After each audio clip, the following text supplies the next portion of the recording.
AnnyeongBuzz. Welcome back to the channel where we don't just talk about the music, we dig into the stories, the symbols, and yes, even the conspiracy-level theories that make K-pop the beautiful rabbit hole it is. Today, we're diving headfirst into one of the biggest mysteries in Stray Kids' world, their hidden album universe, also known by fans as the SKZ-verse. And let me just say, if you thought Stray Kids were only about hard-hitting beats and addictive hooks, oh my friend, you're in for a ride. Because underneath those tracks is an entire multiverse of lore, theories, and symbolism that could give Marvel a run for its money. Now let's set the scene with what fans call the prequel era. We're talking about their early releases, Elevator, I Am Not, I Am Who, I Am You, and then the Clay series, Mirosh, Yellowwood, and Levanter, eventually leading into Go Live. This whole arc is dripping with themes of identity, rebellion, and self-discovery. The visuals? Packed with recurring motifs. Broken compasses, elevators, keys, even double moons. And here's what I love. Stray Kids never just throw a random prop into their videos. That elevator? It's not just an elevator. It's a literal and metaphorical escape route. It's Han pushing that button and saying, "Nope, I reject the path society laid out for me." And that's where the fan theories go full dystopian. According to a lot of interpretations, the boys are trapped in this controlled reality called District 9. It's like a system that monitors and manipulates them, almost like they're lab rats in someone else's experiment. You see it in the I Am Not trailer with glitch effects and mirrors. It's like the moment you realize you're being watched and that paranoia sets in. By the time we hit I Am You, you've got them literally smashing cameras, breaking down the very thing that's controlling them. It's rebellion, but it's also self-awareness. And honestly, I think that's why stays connect with it so much. Because who hasn't felt stuck in a system, wanting to break free? Now things get even juicier with the Clay series. Miro shows them in the heart of chaos, fighting to escape. Yellowwood and Levanter bring crossroads, choices, reunions, and new paths. I always thought of it as Stray Kids asking themselves, do we keep running? Do we stop? Do we rebuild? And here's where I want to ask you guys. When you first watched the Levanter MV, with its surreal imagery and dreamlike vibe, did you feel like it was an ending or just the setup for something bigger? Personally, I think it was both. A chapter closing and another one cracking open. Now, buckle up because the lore doesn't stop at dystopia. Fans have mapped out what's called the butterfly effect and mirror universes theory. Basically, every small choice the members make creates branching timelines. Red, blue, green, sometimes even overlapping. Colors aren't just for aesthetics here. They're literal timeline markers. Glitches, dancers' color shifts, all of these are like visual breadcrumbs pointing toward a multiverse structure. Which, if you think about it, makes sense. Stray Kids are constantly talking about choices, identity, and consequences. So why wouldn't their story expand into multiple realities? But wait, it gets even more gamer-brained. There's an entire theory that the SKZ-verse is actually structured like a video game. Every music video is a level. Every glitch is a game mechanic. And the cameras? Those are the game masters, watching them progress. One fan on Reddit literally summed it up as, each MV is one level. Each album is a chapter. And honestly, it tracks. Stray Kids love video game references. Double Knot has glitch sequences. My Pace literally feels like respawning after losing a life. And District 9 has that whole playerverse system vibe. And I'll be honest here, I love this angle. Because it changes how you watch the MVs. Suddenly, you're not just seeing a cool set or a random glitch effect. You're watching the boys push through levels of resistance, testing if they can outsmart the system. It makes their growth feel like progress in a massive campaign. And I think that's why so many fans keep coming back to rewatch old videos. You're not just watching a music video anymore, you're scanning for lore clues. And speaking of clues, let's talk about how SKZ-verse and Oddinary pushed the multiverse concept even further. This is where things start to feel like full-blown science fiction. SKZ-verse gave us theories about Minho being able to quantum tunnel between universes. Yeah, you heard me right. Some fans believe Minho literally travels across dimensions, which explains why Felix sometimes appears only to him and not to others. Like, can we just pause and appreciate how wild yet believable that is? I mean, in K-pop, when has anything not been that dramatic? Oddinary takes this to a new level by introducing red, green, and blue timelines. According to fan breakdowns, Elevator and District 9 align with the red timeline, I Am Who and I Am You are in the green, and No Easy and Christmas Evil are in the blue. And then bam, in Oddinary, these timelines collide, and suddenly you've got this sound monster threatening the merged dimension. Doesn't that sound straight out of an anime plotline? I'm honestly not even mad. I love it. Now I want to throw this out to you guys. Do you think Stray Kids planned this entire lore from debut? Or do you think they're cleverly weaving new layers as they go?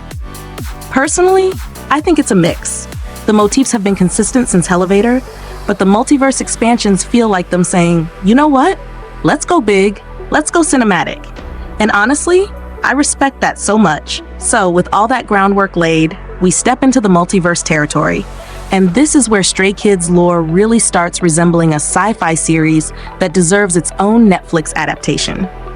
Some fans call this the SKZ-Flix timeline, which feels oddly appropriate because the music videos really do play like episodic chapters. In one of the most fascinating fan theories, Minho is said to be the one who can quantum tunnel between universes. Basically, he's the multiverse traveler. That's why Felix shows up only to him in certain storylines, almost like a glitch in reality. Tell me that's not straight out of Marvel, right? Then we arrive at Oddinary, and things just get wild.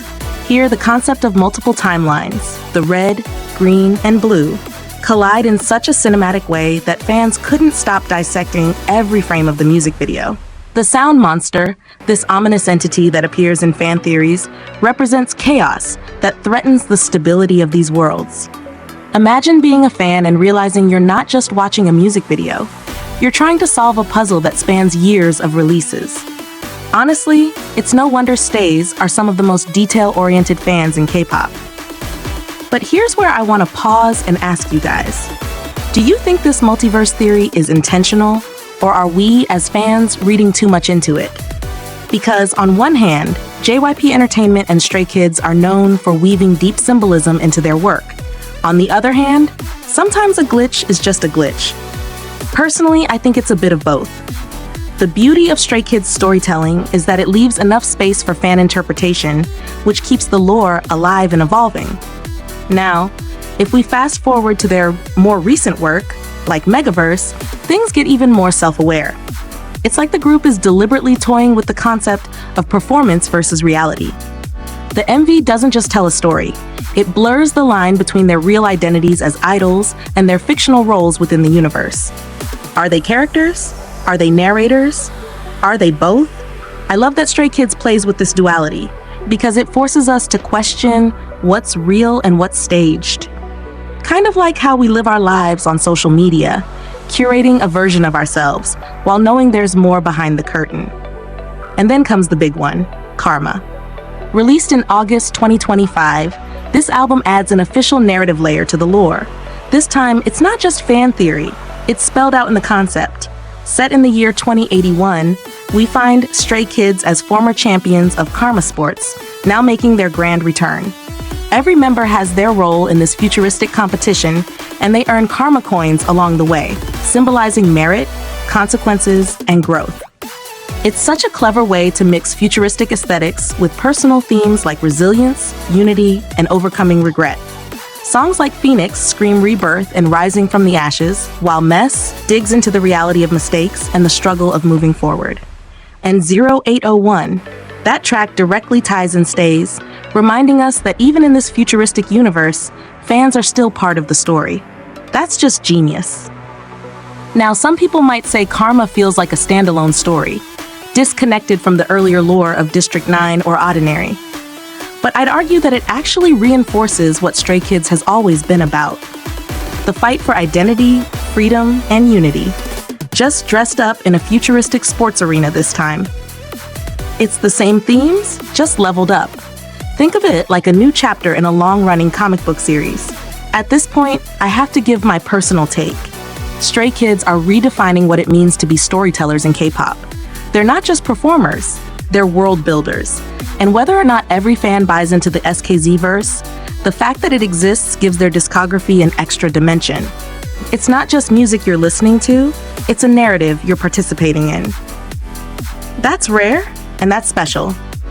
So here's where I want to throw it back to you, Buzz fam. Do you think the SKZ-verse is intentional storytelling?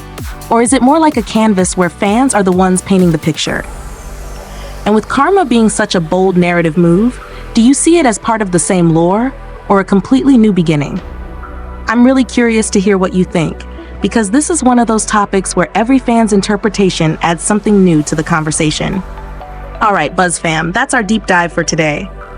Stray Kids are out here building universes, bending timelines, and basically giving us a multiverse inside our playlists. And honestly, I'm here for it. Whether you're a casual listener or a hardcore kawal, stay with a theory board on your wall. There's no denying Stray Kids have made K-pop storytelling richer and more immersive. If you enjoyed this breakdown, make sure to smash that like button, subscribe if you haven't already, and ring the notification bell so you don't miss our next dive into the K-pop universe. And hey, don't just watch. Join the conversation in the comments. I'll be reading, and I can't wait to see what wild theories you all come up with. This has been AnnyeongBuzz, and until next time, stay curious, stay passionate, and as always, stay you.